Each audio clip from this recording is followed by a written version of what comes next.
मेरा ही नाम है प्रशांत किशोर। आप सब यहाँ पर समय निकाल कर अपने गांव के इस प्रांगण में जुटे हैं, मुझे मेरी बात कहने का अवसर दे रहे हैं। इसके लिए आपका तहे दिल से शुक्रिया अदा कर रहे हैं, आपका धन्यवाद कर रहे हैं। हम कोई नेता नहीं हैं, हमारा कोई दल नहीं है और आपसे वोट मांगने भी नहीं आए। बिहार के एक साधारण परिवार के लड़के हैं। हमारे अपने बाबा मजदूर थे, इसी बिहार में बैलगाड़ी चलाते थे। हमारे बाबूजी यहाँ पर सरकारी डॉक्टर थे। यही सरकारी विद्यालयों से पढ़कर हमने अपना जीवन शुरू किया। माता पिता का आशीर्वाद है, ऊपर वाले की कृपा रही, जीवन में कुछ हासिल कर लिए। 10 बरस तक हमने संयुक्त राष्ट्र संघ में, भारत में, अमेरिका में, अफ्रीका में काम किया है। 2011 में हम देश में वापस लौटे और जो काम हम पहले करते थे उसको लोग चुनावी रणनीतिकार के नाम से जानते हैं। इसका मतलब क्या हुआ? गांव देहात में आदमी कोई बुझाता नहीं है कि इसका मतलब क्या है। जैसे आपके यहाँ डॉक्टर कोई घर में बीमार पड़ता है, आप जाते हैं डॉक्टर के पास दवा लिखवाने, सलाह लेने, इलाज कराने, वैसे ही इस देश के जो बड़े बड़े नेता और दल हैं, जिसको आप टीवी पर देखते हैं, अखबार में पढ़ते हैं, ये लोग जब चुनाव लड़ना होता है तो हमारे ऐसे आदमी के पास आते हैं ये सलाह लेने कि क्या करें, कैसे चुनाव लड़े तो चुनाव जीत जाएंगे। डॉक्टर साहब के पास आप जब जाते हैं, डॉक्टर साहब का फीस है 200 रुपया, 500 रुपया, 1000 रुपया। हमारा फीस 2-4-500 रुपया नहीं है, 2-4 हजार भी नहीं, 2-4 लाख भी नहीं, 2-4 करोड़ भी नहीं। उतना सलाह देने के लिए, मदद करने के लिए हमारा फीस है 100 करोड़ या उससे ज्यादा। इतना पैसा लेते हैं तब किसी को सलाह देते हैं कि चुनाव कैसे लड़िएगा, जीतिएगा। ये काम हमने 10 बरस किया, लेकिन 2 बरस पहले हमने उस काम को छोड़ दिया। अब आप कहिएगा कि भैया इतना पैसा जिस काम में था, इतना नाम शोहरत जिस काम को करके कमाए हैं, उस काम को छोड़े क्यों? छोड़े इसलिए कि 10 बरस उस काम को करके ये अनुभव किया कि जनता जो है समझती है कि नेता के जीतने से उसका जीवन बदलेगा, लेकिन जो जीत गया वो जीत के चला गया। आपको लगता है कि मेरा दल जीत गया, मेरे जात वाला जीत गया, मेरा नेता जीत गया, मेरा पार्टी जीत गया। जो जीता वो जीत कर गया। आपका और आपके बच्चों का जीवन सिर्फ और सिर्फ आप ही पर आधारित है। वो नेता के जीतने से कुछ उसका होने वाला नहीं है। तो हमने ये अनुभव किया कि अगर भगवान ने हमको शक्ति, बुद्धि, साधन दिया है, अगर हम में वो क्षमता है कि हम जिसका ही हाथ पकड़ते हैं, जिसको सुझाव देते हैं, वही जीत जाता है, तो नेता और दल को तो बहुत जिता लिए। अब एक बार वापस अपने राज्य बिहार जाते हैं और वहां के जनता को जिताने के लिए कुछ प्रयास करते हैं। इसीलिए यहाँ वापस आए। दल नहीं बनाए हैं, वोट नहीं मांगते हैं। 14 महीना से अपना घर परिवार छोड़कर पैदल पैदल चलकर हर गांव, देहात, शहर में जा रहे हैं, लोगों से मिल रहे हैं, आपकी समस्या को भी देखते हैं। हमारे साथ सैकड़ों लोग जो काम करते हैं, उनकी मदद से आपकी गांव, आपके पंचायत की दशा कैसे सुधरेगी, इसका योजना भी बनाते हैं। लेकिन साथ साथ लोगों को ये भी बताते हैं कि आप आखिर इस दुर्दशा में क्यों हैं और कैसे इस दुर्दशा से निकल सकते हैं। और उसके लिए वोट नहीं मांगते। लोग कहता है भैया पार्टी बनाइए, आप ही के साथ चलेंगे, आपको वोट देंगे तबे न बिहार सुधरेगा। तो मेरे भाई, गांधी जी ने इस देश को आजाद कराया। गांधी जी ने तो आपसे कभी वोट नहीं मांगा। वोट लेकर गांधी जी ने देश को आजाद नहीं कराया। गांधी जी ने यहाँ के लोगों को समझाया, जगाया, आपको ये बताया कि अपने पैर पर खड़ा होइए, अपना कपड़ा खुद बनाइए, अपना लैट्रिन खुद साफ कीजिए, जात पात भेदभाव छुआछूत में मत पड़िए और आजादी से कम पर समझौता भी मत कीजिए। जब बात लोगों को समझ में आई, गांधी जी आगे आगे चले, पीछे से पूरा समाज चला, तो अब न देश आजाद हुआ। वोट मांगने से क्या होगा? 75 वर्ष से तो लोग वोट आपसे मांग ही रहे, आप वोट दे भी रहे हैं। 40-45 साल आप कांग्रेस को जिताए, 15 वर्ष आप लालू जी को जिताए, 18 वर्ष से अभी नीतीश कुमार मुख्यमंत्री हैं। दिल्ली में हम लोगों ने मोदी जी को भी बैठा कर देख लिया। बिहार में लोगों का और उनके बच्चों का जीवन नहीं सुधरा। तब अगर प्रशांत किशोर आए हैं, आप हम पर भरोसा कीजिएगा, हमको वोट दीजिएगा, तो इसका क्या गारंटी है कि जीतने के बाद हम भी आपके साथ धोखा न करें। जैसे दूसरा आदमी धोखा किया वैसे हम भी धोखा कर सकते हैं। इसीलिए हम वोट मांगते ही नहीं, आपको वो रास्ता बताएंगे जो अगर आपको समझ में आ जाए तो वोट जिसको देना है दे दीजिए, लेकिन आपके बच्चों के लिए पढ़ाई रोजगार का व्यवस्था कम से कम इतना जरूर हो जाएगा। हम अभी वही रास्ता आपको बताने आए हैं, आपको वो रास्ता बताएं। आप उस बात को 10 मिनट 15 मिनट में सुनिए, समझिए, ठीक लगे तो अपनाइए, न ठीक लगे तो जैसे जिंदगी चल रहा है वैसे चलाइए। हम आपको वो रास्ता बताएं, उससे पहले आप सबसे एक सवाल पूछेंगे। हम भाषण नहीं देते हैं, सवाल जवाब से ही ये बात होगी। हम अभी आपसे सवाल पूछेंगे, सबको हाँ या ना बोलना है हाथ उठाकर। यहाँ आप जितने लोग आए हैं जरा सोच के बताइए, आपके गांव में, आपके पंचायत में और कुछ हो या ना हो, सभी के बच्चों के पढ़ने के लिए अच्छी व्यवस्था होनी चाहिए कि नहीं होनी चाहिए? सबको बताना है, हाथ उठा के जोर से बोलिए तभी बुझाएगा। होना चाहिए नहीं होना चाहिए? हाथ नीचे कर लीजिए। हम नहीं बोले हैं, अभी आपने देखा, आपके गांव के लोगों ने कहा कि भैया पढ़ने का व्यवस्था तो जरूर होना चाहिए। आप में से बहुत सारे लोग हैं जिनको खुद पढ़ने का जीवन में अवसर नहीं मिला। इसमें कोई अनपढ़ है, कोई पढ़ा लिखा है, कोई अगड़ा है, कोई पिछड़ा है, कोई हिंदू, कोई मुसलमान, कोई महिला, कोई पुरुष, कोई धनी, कोई गरीब, लेकिन हर आदमी को इतना समझ है कि ना भाई पढ़ाई का व्यवस्था तो जरूर होना चाहिए। तो आप जितने समझदार लोग यहाँ आए हैं, जरा सोच के 1 मिनट में आप अपने अपने बच्चों का चेहरा याद कर लीजिए। हर आदमी अपने अपने बच्चे का चेहरा याद कर लीजिए और अपने बच्चों के नाम पर एक बार ईमानदारी से बताइए, यहाँ बैठे हुए किस आदमी ने, किस व्यक्ति ने अपने जीवन में एक बार भी बच्चों के पढ़ाई के लिए वोट किया है? देखिए, ये दुर्दशा है समझदार लोगों की। आप सब समझदार हैं, आपने अभी कहा कि ना भैया पढ़ाई तो होना ही चाहिए। क्यों कहा? इसलिए कि हर आदमी को मालूम है कि अगर उसका बच्चा पढ़ लिख जाए, पढ़ लिख के नौकरी पा जाए, तो नेता चाहे कोई बने, आपके बच्चे का जीवन सुधरेगा। लेकिन आज तक आप में से किसी ने जीवन में पढ़ाई के लिए वोट नहीं दिया है। और आप अकेले नहीं हैं, हम 4000 गांव से पैदल चल के आ रहे हैं, हर सभा में यही सवाल करते हैं। और अभी तक बिहार में एक आदमी भी नहीं मिला जिसने ये कहा हो कि भैया हम पढ़ाई के लिए वोट देते हैं। तो मेरे भाई, जब आप पढ़ाई के लिए वोटे नहीं देते हैं तो पढ़ाई आपको मिलेगा कैसे? आपको मालूम है कि पढ़ाई होगा तो जीवन सुधरेगा, लेकिन आप पढ़ाई के लिए वोट नहीं दीजिएगा।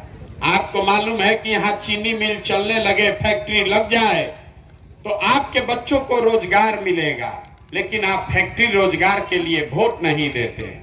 तो जब रोजगार पढ़ाई के लिए वोटे नहीं दिए तो मिलेगा कैसे? अब आप में से कोई खड़ा होके कहेगा, ए भैया किसको वोट दें? और अगर पढ़ाई रोजगार के लिए वोट देंगे तो इसका क्या गारंटी है कि पढ़ाई होगा? अभी हम आपको बताते हैं, एकदम इसका गारंटी है। हम नहीं कह रहे हैं, अभी आप ही कहिएगा। अब जरा सोच के सब लोग बताइए, अभी तक आपने जीवन में जिस चीज के लिए वोट दिया वो आपको मिला कि नहीं मिला? अरे जिस चीज के लिए नेता लोग को वोट दिए वो काम हुआ कि नहीं हुआ? नहीं हुआ। सब लोग कह रहा है, फिर से बोलिए, काम हुआ कि नहीं हुआ? सब लोग कह रहा है काम जिस चीज के लिए वोट दिए वो नहीं मिला। सब लोग देखा है। अभी हम आपको गिनवाना शुरू करते हैं। अगर सही बोले तो हर आदमी को जोर से हाँ बोलना है, और गलत बोले तो सबको ना बोलना है। अभी आपके आंख के सामने से पर्दा हटेगा। यहाँ बिहार में गांव में हम लोग घर घर से 5 किलो अनाज के लिए मोदी जी को, भाजपा को वोट दिए हैं। तो बिहार में चाहे जितना चोरी भ्रष्टाचार है, 1 किलो चोरी करके 4 किलो अनाज आपको मिल रहा है कि नहीं मिल रहा है? सबको बोलना है, मिल रहा है कि नहीं मिल रहा है? आपने हमने वोट दिया हिंदू बन के अयोध्या में राम मंदिर बनाने के लिए, तो आपके गांव में स्कूल, अस्पताल, फैक्ट्री बने चाहे न बने, अयोध्या में राम मंदिर बन रहा है कि नहीं बन रहा? आपने हमने वोट दिया नीतीश कुमार को बिजली का दशा सुधारने के लिए, तो इसी बिहार में नीतीश के राज में बिजली का बिल 4000 आए कि 6000, घरे घरे बिजली आया है कि नहीं आया? आपने हमने वोट दिया जात के नाम पर अपने जात वाले नेता को, तो बिहार में आपके बच्चों के पढ़ाई रोजगार का चर्चा हो या न हो, जात का चर्चा और जात का गिनती दोनों घरे घर हुआ है कि नहीं हुआ है? आपने हमने वोट दिया सिलेंडर के लालच में मोदी जी को, तो सिलेंडर का दाम 1000 हो कि 1200, घरे घरे सिलेंडर मिला है कि नहीं मिला? आपने हमने वोट दिया मोदी जी का कहानी सुन के कि मोदी जी ने गुजरात में बड़ा विकास किया है, तो भैया गुजरात में विकास हो रहा है, फैक्ट्री वहां चल रही है, और बिहार के गांव समाज से बच्चे जाकर गुजरात में मजदूरी कर रहे हैं कि नहीं कर रहे हैं? तो अभी तो आप जोर से कहे कि हमको कुछ मिलवे नहीं किया। मेरे भाई, बोइएगा बबूल तो आम कहां से खाइएगा? वोट दीजिएगा 4 किलो अनाज के लिए तो रोजगार कहां से पाइएगा? जिस चीज के लिए वोट दिए हैं वही न मिलेगा। वोट चाहे आपने नीतीश को दिया कि मोदी को दिया, लालू को दिया कि कांग्रेस को दिया, जिस चीज के लिए भी आपने वोट दिया है वो आपको मिला है। इसी बिहार में मिला है। बिजली आई है, अनाज मिल रहा है, सड़क बना है, लेकिन आपने अपने जीवन में कभी अपने बच्चों के पढ़ाई और रोजगार के लिए वोट नहीं दिया। आप खुद कहे, हम नहीं बोले। तो जिस चीज के लिए आप वोट दिए नहीं है वो मिलेगा कैसे? यही बताने के लिए घूम रहे हैं। बिहार में 5 बरस आदमी बैठ के गाना गाता है, जहां 5 गो आदमी बैठा है। ए भैया यहाँ रोजगारे नहीं है, ए भैया बिहार में बड़ा भ्रष्टाचार है, सड़क नहीं है, नाली नहीं है, इलाज नहीं है, अस्पताल नहीं है, किसी के पास खाने का ठिकाना नहीं है। और जब 5 वर्ष के बाद वोट देने आप जाइएगा तो ये सारा बात बहस भुला जाएगा। वोट के दिन बिहार के आदमी को खाली 4 गो बात बुझाता है, 4 ही बात। पहला बात, हमरा जात क्या है, आ कौन हमरा जात का नेता खड़ा है। वो आदमी चोर है, बदमाश है, डकैत है, चाहे आपका जमीन कब्जियाया है, अपने जात का है तो उसी को जाकर वोट दीजिएगा। लेकिन ऐसा नहीं है कि बिहार में सब आदमी जाते पर वोट दे रहा है। अगर आप ऐसा सोचते हैं तो आपका भ्रम है। अगर हर आदमी यहाँ जात पर वोट देता तो मोदी जी को वोट कहां से मिलता? मोदी जी के जात का तो कोई बिहार में रहता ही नहीं है। तो जो जात से बचा वो धर्म में फंसा। भारत, पाकिस्तान, पुलवामा, सब हिंदू एक हो जाइए, मुसलमान नहीं जीतना चाहिए। अब की हाली पाकिस्तान को हम लोग को सबक सिखाना। अपना बच्चा घर में खाए बगैर मर रहा है, अपना बच्चा बेरोजगार बैठा है, उसका चिंता नहीं है। पाकिस्तान पर बम गिराने के लिए पुलवामा के नाम पर जाके भाजपा को वोट दिए। मुसलमान नहीं जीतना चाहिए। तो जात से बचे तो धर्म में फंसे। जो दोनों से बच गया तो तीसरा बिंदु बिहार के लोगों को जो समझ में आता है, ए भाई कुछो हो जाए 2 रोटी कम खाएंगे, लालू का राज लौटना नहीं चाहिए। बड़ा अपराध था उस राज्य में। जाने दीजिए भैया, सड़क नहीं है, पढ़ाई नहीं हो रहा है, लेकिन कम से कम कोई अपहरण डकैती तो नहीं हो रहा है। अब तो वो चालू हो गया। उसी तो चुनाव के एक दिन पहले तो भाजपा के विधायक को आप गाली देते हैं, आप वोट के दिन कहिएगा ना रे बाप ललटेन जीत रहा है, चलो कमले को वोट दबाओ। जो तीनों से बचा, तो यहाँ एक वर्ग है जिसको हम लोग मुसलमान भाई लोग हैं हमारे, इन लोग का दुर्दशा सबसे ज्यादा है। दलितों के बाद सबसे ज्यादा गरीब, बदहाल, फटेहाल, बेहाल मुसलमान है। ये लोग कहता है कि भैया जिए चाहे मर जाएं, भाजपा को तो वोट दे नहीं सकते, भाजपा तो मुसलमान विरोधी पार्टी है। तो बिहार में बचा कौन? बिहार में तो भाई दो ही दल है, एक मोदी जी का भाजपा, एगो लालू जी का ललटेन। नीतीश कुमार का तो पते नहीं है कि कितना देर ललटेन को लटकेंगे और कब उछल के कमल को बैठ जाएंगे। तो जो यहाँ मुसलमान है वो कहता है भैया जिए चाहे मरे, भाजपा को दे नहीं सकते हैं, तो ललटेन दिख रहा है, इसी को बटन दबाएंगे। आप ईमानदारी से बताइए, इसी 4 चीज पर न वोट पड़ा है। काहे के लिए लंबा चौड़ा भाषण दे रहे हैं, काहे झूठ बोलते हैं अपने आप से भी कि भैया हमको रोजगार चाहिए, ए भैया हमको सड़क चाहिए। मेरे भाई आपको कुछ नहीं चाहिए। गांव में जाते हैं मुसलमानों के, कहता है सड़क नहीं है। सड़क का मंत्री कौन है? तेजस्वी यादव।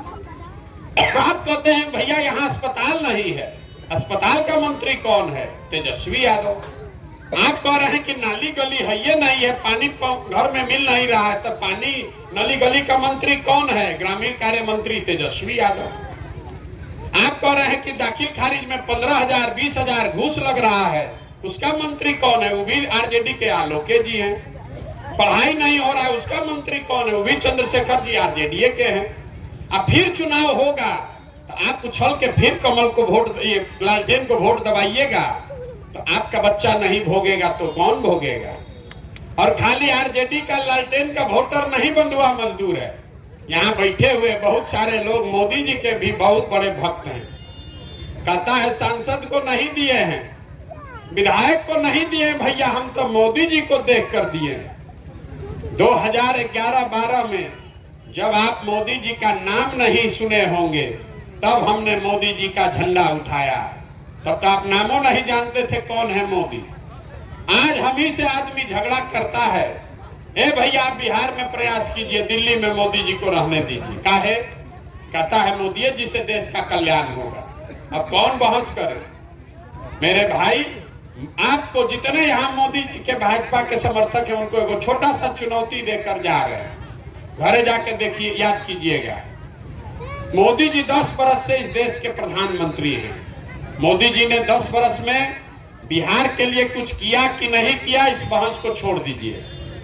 मोदी जी ने प्रधानमंत्री रहते हुए मोदी जी के बिहार का कुछ फायदा नफा नुकसान हुआ कि नहीं, इसको भी छोड़ दीजिए। 10 बरस में मोदी जी ने बिहार के विकास के लिए अगर एक बैठक किया हो, एक बैठक, काम नहीं, अगर उन्होंने एक बैठक किया हो, उसका समाचार पत्र, खबर, प्रमाण हमको दिखा दीजिए, और हम कल से मोदी जी का झंडा लेकर चलने को फिर से तैयार हैं। जिस नेता ने 10 बरस में आपके हमारे बच्चों के लिए एक बैठक नहीं किया, अभी 6 महीना के बाद चुनाव होगा तो आप हम उछल उछल के कमल पर वोट दबाएंगे, तो मेरे भाई आपके बच्चे गुजरात में जाकर मजदूरी नहीं करेंगे तो बिहार में फैक्ट्री के मालिक बनेंगे।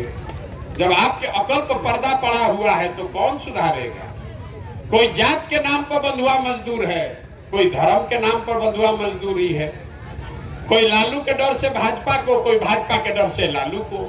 यहाँ वोट अपने लिए, अपने बच्चों के लिए कोई दे ही नहीं रहा, तो बिहार सुधरेगा कैसे? इसी के पैदल घूम रहे हैं, वोट नहीं मांगते, गांव गांव जाकर लोगों को यही बात बताने के लिए घूम रहे हैं, सिखा रहे हैं, हाथ जोड़ रहे हैं। आपको अभी एक पंक्ति का मंत्र देकर जाएंगे, अगर आपको बात समझ में आ जाए तो और कुछ हो या ना हो, आपके बच्चों के लिए पढ़ाई रोजगार होगा। आप यहाँ बैठे हैं, आप जरा हमको बताइए, अगर आपके बच्चों की चिंता आप नहीं करोगे तो दुनिया में कोई आपके बच्चे का चिंता करेगा भाई? सबको बोलना है, करेगा? इतना आपको बुझा रहा है ना? अगर आपके बच्चे की चिंता आप नहीं करोगे तो कोई आपके बच्चों की चिंता नहीं करेगा। आपको अपने बच्चे का चिंता है। अभी हम आपके गांव से आ रहे हैं पैदल, अगर 100 को बच्चा मिला, आधे से ज्यादा बच्चों के शरीर पर शुद्ध कपड़ा नहीं है। यहाँ जितने बच्चे अभी घूम रहे हैं, ज्यादातर बच्चों के पैर में हवाई चप्पल नहीं है। आज सोमवार है, अभी बच्चा आपका होना चाहिए था स्कूल में, लेकिन आपका बच्चा खिचड़ी खा के रोड पर घूरा पर दौड़ रहा है आपको, लेकिन उसकी कोई चिंता नहीं है, कोई चिंता आपको नहीं है। यहाँ गांव में बैठ के आपको भारत पाकिस्तान पुलवामा समझ में आ रहा है। लालू जी का लड़का मुख्यमंत्री कैसे बनेगा उसका समीकरण बुझा रहा है। इंडिया अलायंस में क्या हो रहा है इसका चर्चा लोग कर रहा है।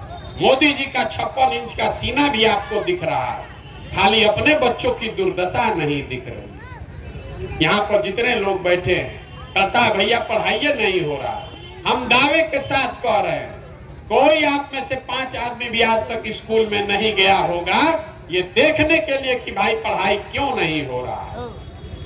यहाँ अगर नाच आ जाए ऑर्केस्ट्रा का, पूरा जवार का 10,000 आदमी वहां देखेगा, जुटेगा, लेकिन अपने बच्चों के पढ़ाई के लिए आप एक दिन भी नहीं जाते। आपके हाथ, बच्चों के हाथ से किताब लेकर उसको तस्तरी पकड़ा दिया, सड़ा हुआ पिलुआ वाला खिचड़ी आपका बच्चा खा रहा है और आप उसी में खुश हैं कि साइकिल मिला कि नहीं, पोशाक मिला कि नहीं, खिचड़ी मिला कि नहीं, लेकिन कोई नहीं पूछ रहा है कि पढ़ाई हुआ कि नहीं। तो अगर आपका बच्चा पढ़ेगा ही नहीं, अगर आपका बच्चा पढ़ेगा ही नहीं, तो कोई मंत्री बन जाए, कोई सांसद बन जाए, आपके अनपढ़ बच्चे को कोई डॉक्टर, इंजीनियर, कलेक्टर नहीं बना सकता। उसको जीवन भर मजदूरी ही करना पड़ेगा। लेकिन यहाँ के आदमी को क्या अकल पैसा पत्थर पड़ा है, उसको ये नहीं चाहिए, उसको पढ़ाई नहीं चाहिए, रोजगार नहीं चाहिए। बैठे बैठे सोच रहा है कोई आता इसको सुधार देता। कैसे सुधार देगा? हमको कहता है ए भैया आप बहुत पढ़े लिखे आदमी हैं, बड़ा मेहनत कर रहे हैं, बिहार में विकल्प ना नहीं था, आप आगे आगे चलिए, आपके साथ हम लोग सब चलेंगे, आप बिहार को सुधारिए। देखिए कैसे लोग यहाँ बुर्बक बनाता है।